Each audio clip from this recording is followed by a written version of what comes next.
Иако уште во 2015 година со Законот за семено насилство е предвидено насилникот по вршење на насилството да биде отстранет од семејниот дом, ова во пракса започна зачестено да се применува по трагедијата во Тафталиџе, говорат податоците од МВР. Сепак од Националната мрежа против насилство врз жените и семено насилство велат дека оваа мерка не е апликативна, особено во помалите места, каде што се уште се живее во заедница. Наместо тоа, препорачуваат државата да обезбеди шелтер центри по примерот на западноевропските земји, каде што жртвите смеат да го напуштат засолништето за време на престојот. Таа мерка самата по себе не е спорна, но не е апликативна во сите случаи, затоа што особено во помалите градови се живее во повеќе генерацијско семејство, се живее во семејна куќа. Вие сторителот дури и да го извадите во моментот, затоа што има акутно насилство, и да го извадите од домот, останувањето во семејната куќа на неговите родители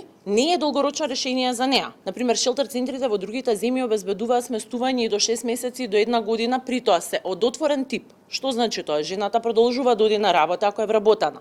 Ако не била вработена, и помагаат да се вработи. Помалку од 1% од годишниот државен буџет, односно околу 7 милиони евра, државата треба да издвои за да обезбеди заштита на жртвите од семено насилство и силување, според стандардите на државите од Европската унија, што ќе значи обезбедување на засолништа, советувалишта и воспоставување на национална SOS линија, велат од Националната мрежа против насилство врз жените и семено насилство. Ако сакаме да воспоставиме целосно функционален систем, што ќе опфаќа една национална SOS линија, кој што ќе ги опфаќа 10 упатни центри за силување, ќе обезбеди долготрајна психосоцијална поддршка за жртвите од силување, ќе обезбеди најмалку 28 засолништа, 19 советувалишта и бесплатна правна помош за жртвите, ќе чини на годишно ниво околу 7 милиони евра.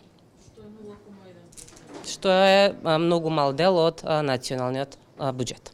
Од мрежата денеска најавија и дека ќе биде поднесена представка до Комисијата за заштита од дискриминација против Министерството за здравство, во која што ќе се бара од Министерството да го воспостави законот од 2021 година за спречување на сексуално насилство, односно да се воспостават сервиси и да се обезбедат стручни тимови од психолози кои ќе работат со жртвите.